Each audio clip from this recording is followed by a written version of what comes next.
livre de Révélation, communément appelé Apocalypse. Apocalypse chapitre 22, versets 16 à 21.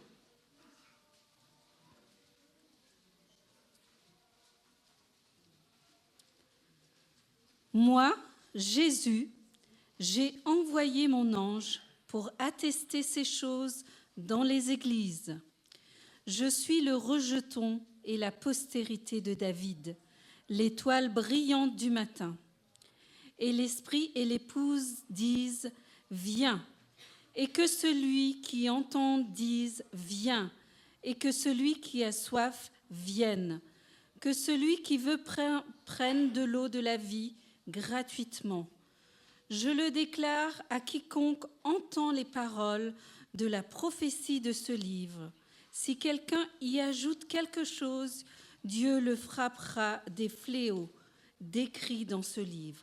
Et si quelqu'un retranche quelque chose des paroles du livre de cette prophétie, Dieu retranchera sa part de l'arbre de la vie et de la ville sainte et des choses qui sont écrites dans ce livre. Celui qui atteste ces choses dit « Oui, je viens bientôt. Amen. Viens, Seigneur Jésus. Que la grâce de notre Seigneur Jésus-Christ soit avec vous tous. Amen. »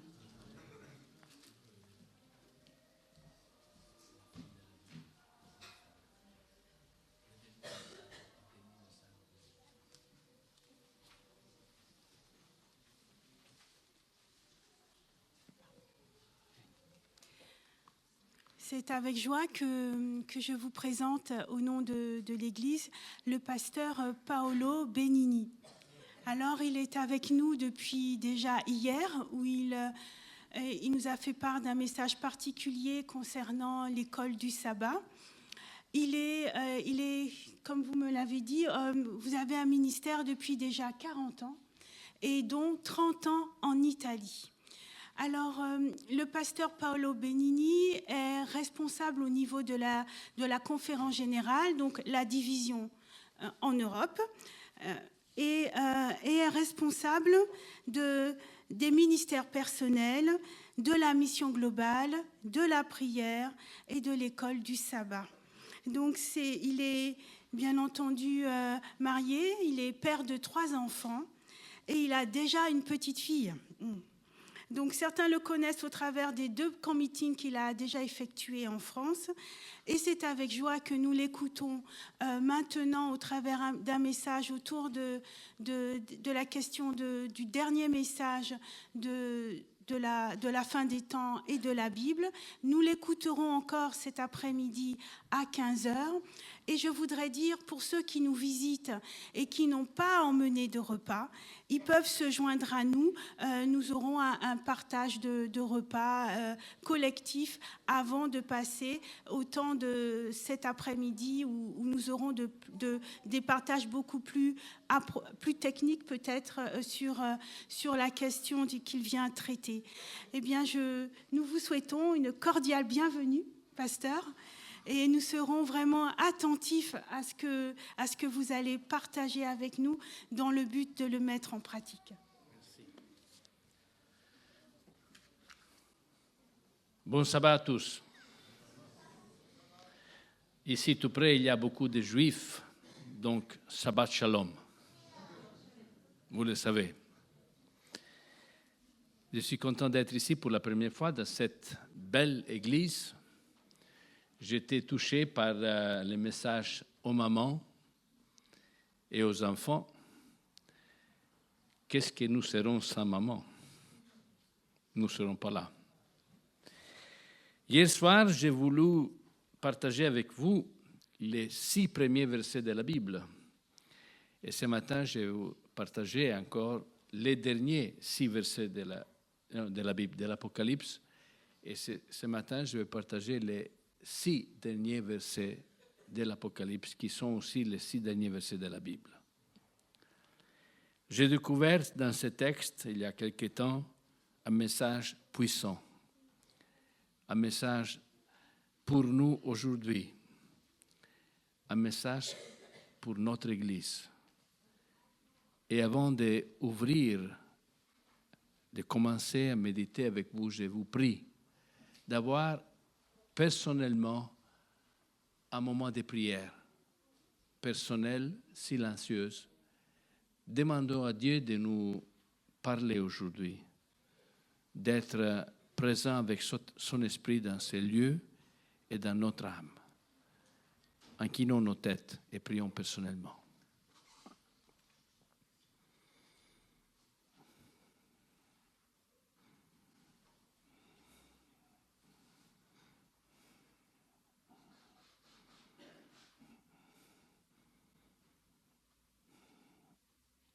Amen.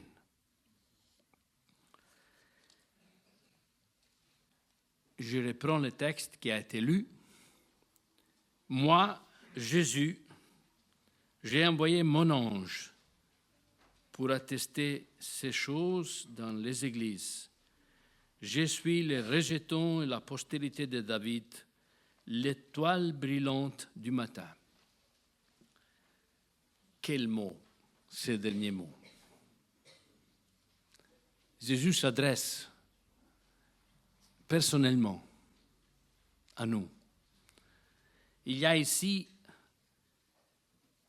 une présentation très importante de Jésus-Christ. Je suis la postérité de David, le rejeton, l'étoile brillante du matin. Il a un message, mais avant tout, de dire les messages, il se présente, il se donne. Il y a ici dans ce chapitre, les derniers chapitres de la Bible, quelques présentations vraiment importantes sur Jésus. Au verset 13, c'est écrit « Je suis l'alpha et l'oméga, le premier et le dernier, le commencement et la fin ». C'est clair à travers ces mots que Jésus est Dieu. Hier soir, nous avons vu au commencement, il y a la présentation de la Trinité. L'Apocalypse commence avec l'introduction du Saint-Esprit, les 7 esprits, du Père et du Fils. Ici, la conclusion, c'est tout centré sur le Christ. D'ailleurs, le premier mot de l'Apocalypse, c'est la révélation de Jésus-Christ. Et le dernier mot de ce livre, que la grâce du Seigneur Jésus soit avec vous. Jésus, c'est au commencement et c'est la fin, comme est écrit dans le verset 13. Il y a ici un des plus puissants messages par rapport à un aspect de la personne du Christ. Nous le lisons 4 fois dans ce texte. Au verset 7, « Et voici, je viens bientôt. » Au verset 10, « Il me dit, ne scelle point les paroles de cette prophétie, car le temps est proche. » Verset 12, « Voici, je viens bientôt, et ma rétribution est avec moi, pour rendre à chacun selon ce qui est son œuvre. » Et au verset 20, « Celui qui atteste ces choses dit, oui, je viens bientôt. » L'Apocalypse termine avec une insistance particulière sur le retour du Christ. L'Apocalypse termine avec un message clé sur le retour du Christ. Et je crois que cela nous concerne, nous regarde tout à fait particulièrement. Nous sommes adventistes. Notre message, c'est tous les messages de la Bible, mais spécialement le retour du Christ. Qu'est-ce que signifie le retour du Christ? Qu'est-ce qu'il y a dans le retour du Christ? Pourquoi le retour du Christ doit être prêché?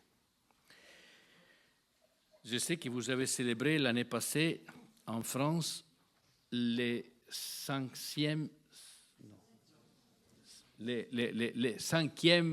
centenaire de la réforme de Luther. Quand on parle de la réforme protestante, de la réforme de Luther, on ne parle pas tellement du retour du Christ.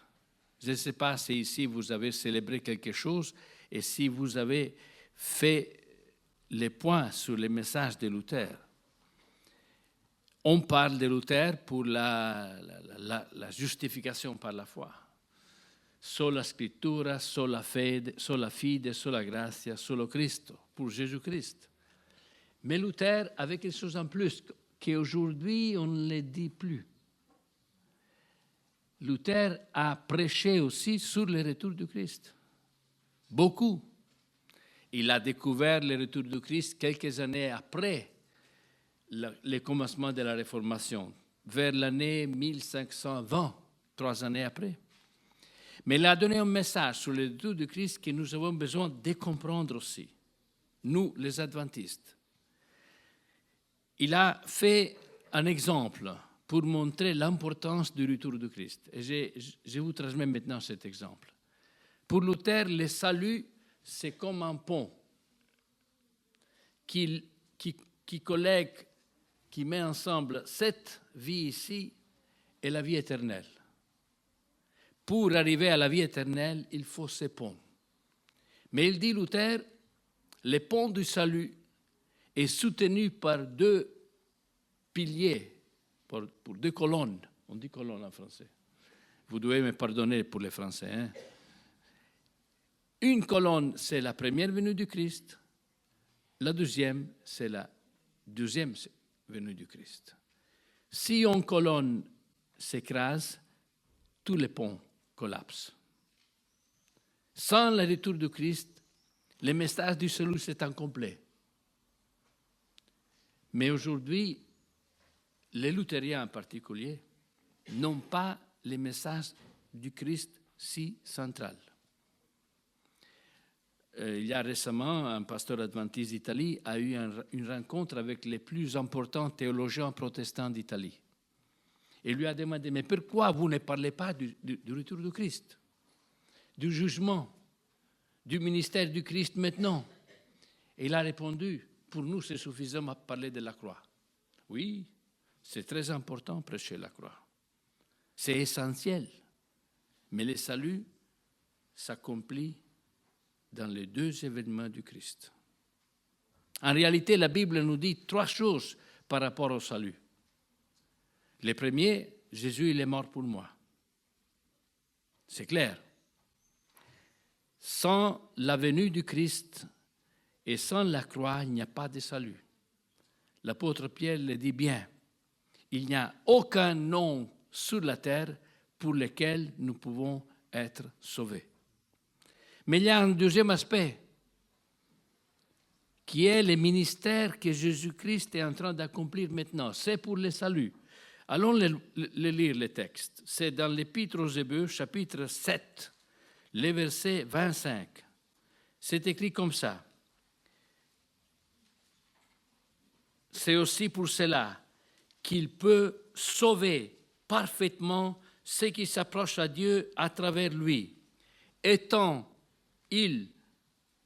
toujours vivant pour intercéder en leur faveur. Il intercède maintenant pour mon salut. C'est un aspect important du ministère du Christ que la chrétienté en général a oublié. Mais après, il y a un autre aspect, il y a la deuxième venue du Christ. Et aussi, 2 pages plus en avant, Hébreux chapitre 9, il y a quelque chose qui nous rattache au retour du Christ et nous rattache par rapport au salut. Verset 27 du chapitre 9. Et comme il est réservé aux hommes de mourir une seule fois, après vient le jugement, de même Christ, qu'il s'est offert une seule fois pour porter les péchés de plusieurs, il apparaîtra sans péché une deuxième fois à ceux qui l'attendent pour leur salut. Le salut lié à la deuxième venue du Christ. Et pour nous, ça c'est clair, c'est important. Nous ne croyons pas à l'immortalité naturelle de l'âme. Nous ne croyons pas qu'à la mort, quelqu'un va à sa destination finale. Nous croyons que la mort c'est un sommeil, c'est un repos, c'est une pause jusqu'à la résurrection. Et le salut que Christ a accompli sur la croix, quand il a crié « Tout est accompli », c'est accompli la première phase. Parce que si Jésus ne va pas revenir, il n'y aura pas l'immortalité. Parce que la Bible nous dit clairement qu'il amènera l'immortalité à sa deuxième venue. Vous vous rappelez ce qui est écrit dans l'épître de Paul aux Corinthiens. Mais encore plus, la Bible nous dit, et Paul aux Corinthiens le souligne, qu'avec sa deuxième venue, les morts, il y aura la résurrection pour les morts, et il y aura la transformation des corruptibles en incorruptibles, des mortels à immortels pour les vivants. Donc, la deuxième venue du Christ, c'est un aspect important, essentiel pour le salut. Et nous avons besoin de comprendre que l'annonce, la prédication sur le retour du Christ n'est pas liée au signe des temps. Nous ne devons pas prêcher le retour du Christ parce qu'en lisant le journal d'aujourd'hui, il y a des choses qui arrivent qui nous annoncent des signes des temps. Non, le retour du Christ est un message à prêcher toujours, même s'il est loin. Et voilà un aspect important de notre ministère, de notre raison d'être. Aujourd'hui, les églises, la majorité des chrétiens ne savent pas que Jésus va revenir. Et je suis convaincu, je crois, qu'une des raisons pour lesquelles le Seigneur a appelé notre Église à un ministère particulier, c'est par rapport à l'annonce du retour du Christ. Vous êtes convaincus de ça? Oui ou non? Mais si la Bible annonce comme dernier message le retour du Christ, il y a quelque chose qui nous regarde. Lisons à nouveau les versets 20 du chapitre 22. Celui qui atteste ces choses dit, « Oui, je viens bientôt. Amen, viens Seigneur Jésus. » Qu'est-ce qu'il y a ici? Comment vous définissez ces textes? Comment vous allez les définir? Qu'est-ce que c'est ces textes? C'est une prière. Amen, viens Seigneur Jésus, c'est une prière. Et si la Bible termine avec les messages sur la deuxième venue du Christ, plus spécifiquement, la Bible termine avec une prière. La Bible, c'est un livre de prières. La prière, c'est l'acte de foi, de la croyance de tout le monde. Tous prient, même les athées prient. On n'a pas le temps pour expliquer cela. Ceux qui prient le plus sont les bouddhistes. Après sont les musulmans. Après sont les animistes. Après sont les juifs. Et finalement, les chrétiens. Les chrétiens, parmi les croyants, sont ceux qui prient le moins. Mais les plus gros modèles de prière, nous les avons dans la Bible. La Bible, c'est le livre qui, plus de chaque autre livre de religion, parle de la prière. Il y a un site internet écrit par un adventiste, s'appelle Pavel Goya, je ne sais pas si vous connaissez ce site. Si vous allez sur internet et vous cherchez les sites internet sur la prière, c'est les premiers, parce que c'est le site le plus fréquenté. C'est un site d'un adventiste. Je connais personnellement. Maintenant, il travaille à la conférence générale. Et Pavel Goya a fait les langues de toutes les prières qu'il y a dans la Bible. Et il a écrit plus de 300 prières. Pas des textes qui parlent de la prière, des prières. Moi, j'avais lu la Bible pour découvrir les prières, j'avais trouvé 125 prières. En incluant les prières qui sont dans les psaumes. Les psaumes sont aussi des prières, mais pas toutes. Il y a des psaumes qui sont des louanges. Il y a des psaumes qui sont des expressions, des credos. Mais il y a des prières. Moi, j'avais trouvé 120 prières. Lui, il a fait la liste de plus de 300 prières. La Bible, c'est le livre de la prière. Et la Bible termine avec une prière. Et ça, c'est quelque chose qui nous concerne. Parce que si nous sommes le peuple du retour du Christ, le retour du Christ, ce n'est pas seulement quelque chose à annoncer. C'est quelque chose à demander. Luther a découvert le message sur le retour du Christ en prêchant sur le Notre Père. La prière, le Notre Père. Et là, il y a une invitation à demander, à implorer le retour, la deuxième venue du Christ. Mais la Bible termine avec ce message, et voilà qu'il y a ici, pour nous, une invitation à la prière. Mais je ne veux pas me limiter à cela. Je veux maintenant, en allant en arrière, lire les autres deux messages qu'il y a dans ce texte. Si nous voulons être prêts pour le retour du Christ, il y a dans ce texte des enseignements spécifiques. Allons voir les premiers, versets 18 et 19. « Je les déclare, à quiconque entend les paroles de la prophétie de ce livre, si quelqu'un y ajoute quelque chose, Dieu le frappera des flots de cris dans ce livre.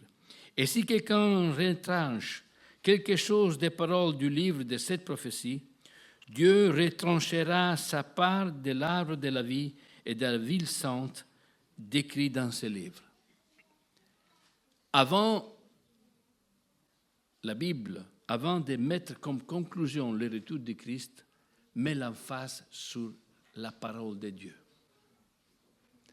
Et ici, il y a tout de suite une leçon. Si nous voulons être prêts pour le retour du Christ, nous devons être cernés sur la parole de Dieu. Si nous voulons être capables de préparer d'autres au retour du Christ, nous devons faire cela selon la parole de Dieu. Ici, il y a les premiers messages sur la Bible, sur la préparation au retour du Christ. Nous ne pouvons pas être le peuple du retour du Christ sans être le peuple de la parole de Dieu, le peuple du livre. Mais ici, il y a une autre annonce, un autre message, très dur. Nous ne pouvons pas changer rien de la parole de Dieu. Nous ne pouvons pas ajouter ou enlever quelque chose de la parole de Dieu. Nous ne pouvons pas penser qu'il y a des textes dans la Bible qui ne sont pas pour aujourd'hui. Bien sûr, il y a des textes dans l'Ancien Testament qui sont dépassés, qui sont accomplis avec la venue du Christ. Mais pour être à la hauteur d'un peuple qui attend le retour du Christ, la Bible doit être la base. Luther disait, la Bible est seulement la Bible. Et je crois que nous pouvons appliquer pour nous-mêmes cette vérité.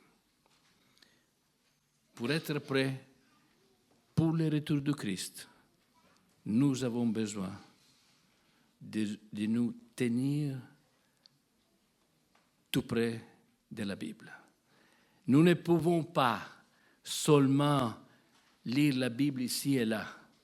La Bible doit être notre pain de vie. Nous avons besoin chaque jour d'être en connexion avec la parole vivante de Dieu.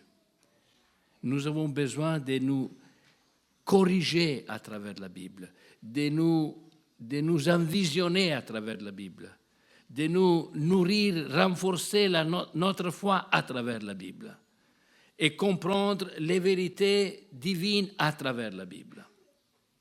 Mais voilà que je vais revenir maintenant au verset 17, qui est le message sur lequel aujourd'hui je vais souligner spécifiquement. Je t'ai invité à parler des missions, des ministères personnels, d'évangélisme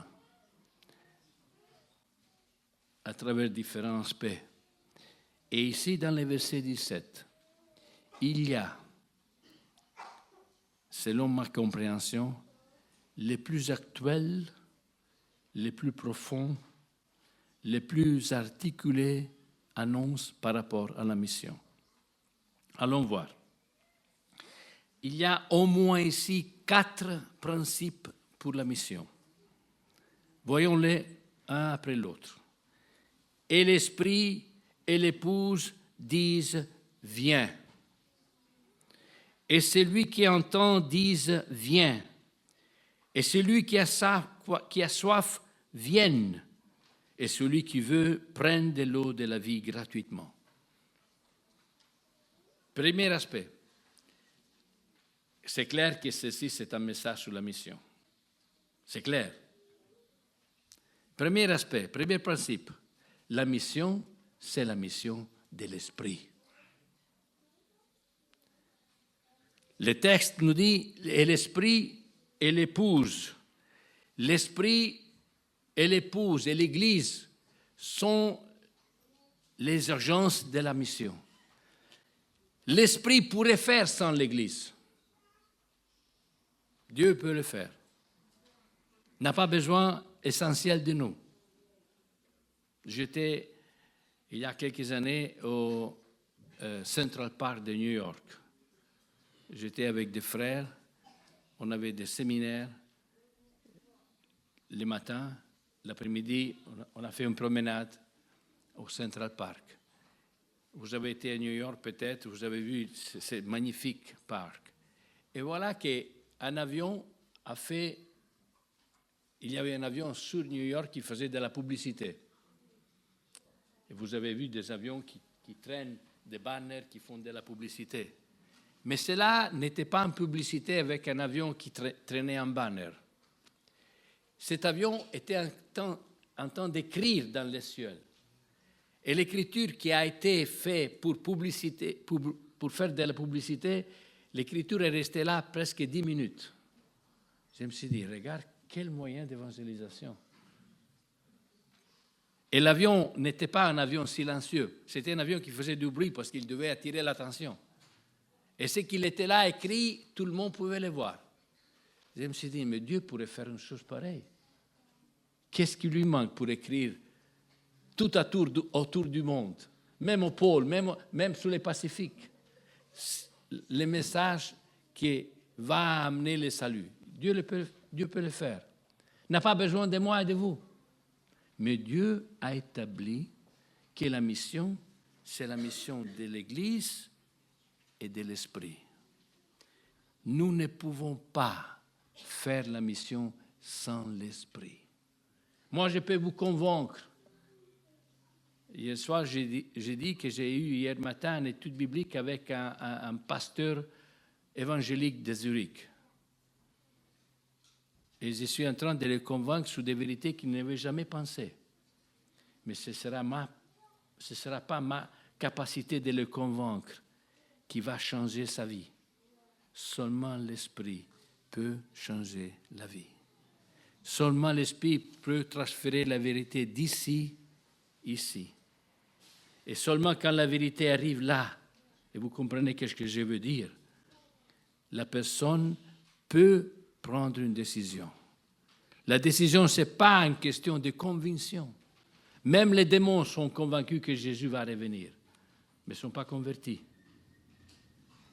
La mission de l'Évangile ne peut pas s'arrêter à l'annonce d'un message.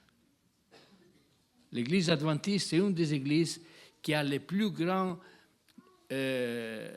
networks, comment on vous dit en français, réseau de télévision et radio. Mais ce n'est pas la télévision et la radio qui va amener des conversions. Peut amener des convictions, peut annoncer des vérités, mais le changement est produit par l'Esprit. Et nous avons besoin de comprendre cette vérité. Nous serons seulement des associés à la mission. Parce que Dieu est le maître de la mission. L'Esprit est l'agent qui change l'Esprit divin, change l'Esprit humain par rapport à Dieu. Ça, c'est le premier principe qu'il y a dans ce texte. La mission, c'est la mission de l'Esprit et c'est la mission de l'Église. Quelle est la fonction de l'Église? Est-ce que nous avons besoin d'avoir des magnifiques temples pour la mission? Des grands instruments pour la mission? En Suisse, il y a des magnifiques églises, temples, mais sont vides. Certaines églises évangéliques cantonales ont été transformées en archives ou en théâtre pour faire des cours de musique ou un monument historique, touristique. L'Église en soi ne change rien. L'Église primitive a augmenté, a multiplié les disciples, non parce qu'ils avaient des temples. Ils se réunissaient dans les maisons.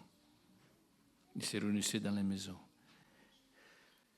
L'Église a une fonction. Et la fonction de l'Église, ça vient... Alors, le premier principe, c'est l'Esprit. Le deuxième, c'est l'Église. Mais voilà, l'Église a la fonction fondamentale en raison du troisième principe. Retournons à notre texte. Et l'Esprit et l'Épouse disent « Viens ». Et celui qui entend dise « Viens ». Voilà le troisième principe. Et ici, c'est quelque chose de totalement actuel. Aujourd'hui, toutes les études de missiologie, les centres qui expliquent les facteurs d'émission nous confirment le principe qui est là. Celui qui entend dise « Viens », qui signifie de personne à personne. Vous allez avoir une démonstration? Je vous pose 4 questions. Combien d'entre vous sont membres de cette Église parce qu'ils ont entendu un message à la radio ou à la télévision ou dans une conférence publique? Est-ce que je peux voir les mains? 1, 2, seulement 2. Combien d'entre vous ont reçu une carte du cours biblique par correspondance et après cela, ils ont suivi et sont devenus membres de cette Église? Est-ce que je peux voir les mains? Personne. Vous n'avez pas le cours biblique ici à Strasbourg. Vous l'avez. C'est vrai. Il semble qu'une carte, pour avoir une personne à travers les cartes du cours biblique, nous avons besoin de 25 000 cartes. C'est la réalité. C'est une étude. Combien d'entre vous sont devenus adventistes parce qu'ils ont fait amitié avec un adventiste? C'est déjà... Oh là là, il y en a plusieurs. Combien d'entre vous sont adventistes parce qu'ils ont les parents des relatifs qui sont adventistes? Voilà. De personne à personne. Et ce texte nous dit cela. Celui qui entend, dise, viens. Et l'Église, le deuxième facteur, doit motiver, mobiliter, entraîner les membres à être des témoins avec ceux qui connaissent. Et ça, c'est le facteur fondamental pour la proclamation de l'Évangile, pour la transmission du salut aux autres. Ça, c'est le troisième facteur. Et ma raison fondamentale ici, c'est vous donner un aide pour que chacun puisse être un joyeux témoin de l'Évangile. Aujourd'hui après-midi, nous allons surtout sur cela. Et il y a le quatrième facteur. Quel est le quatrième facteur? Vous avez la Bible sous vos yeux. Quel est? Je vais le lire encore. Et l'Esprit et l'Épouse disent « Viens ». Et celui qui entend dise « viens. Et celui qui a soif, vienne. Et celui qui veut, qu'il prenne de l'eau de la vie gratuitement. Quel est le quatrième facteur? Je n'ai pas du chocolat ici suisse pour vous donner si vous donnez la réponse, mais j'aimerais avoir votre réponse. Quel est le quatrième facteur? Oui, joindre. Joindre quoi? C'est écrit, oui, il y a le mot vienne, viens, mais qui a soif, vienne et prend de l'eau de la vie gratuitement. Qui est l'eau de la vie? C'est le Christ. C'est le Christ. L'annonce de l'Évangile, c'est avant tout, surtout, l'annonce du Christ. C'est être capable de mettre les personnes dans une relation personnelle avec Jésus-Christ. Vous êtes d'accord avec moi? Le Christ, il est venu, il nous a amené le salut, et aujourd'hui, nous avons besoin de comprendre que ce que les personnes doivent rencontrer dans leur vie, oui, à travers moi, à travers l'Église, à travers vous, c'est avoir une rencontre avec Dieu, le Dieu qui est devenu homme. Voilà les 4 facteurs qu'il y a dans ce texte. Il y a aussi un 5e. Qui a dit la rencontre? Quelqu'un a dit la rencontre. Quand le texte nous dit « viens », viens et rencontre. Viens et connecte-toi. Viens et établis une relation. Et cette relation nous rattache au verset 18 et 19 à la Bible. La relation avec le Christ vient entre 2 personnes quand la Bible est au milieu. J'ai tenu un cours pour des jeunes pasteurs une fois. J'ai fait cette synthèse. Qu'est-ce qui signifie la mission de l'Évangile? Et j'ai pris ma Bible, non la Bible comme celle-ci, une Bible réelle, non virtuelle. L'évangélisation, c'est moi et une autre personne avec la Bible au milieu. Ma relation avec l'Église, comme prédicateur, j'étais en train de parler avec des pasteurs, c'est vous avec l'Église, avec la Bible dans vos mains. Ma relation avec Dieu, moi et lui, à travers la prière et sa parole. Voilà les facteurs fondamentaux. Que le Seigneur nous aide à être le peuple du livre, à être les mouvements de la deuxième venue du Christ, à être les témoins du plus grand événement de l'histoire, la venue de notre Sauveur. Amen. Prions ensemble. Seigneur notre Dieu, nos cœurs, nos esprits ont été touchés par la nouvelle d'Olivier. Tu as écouté nos prières.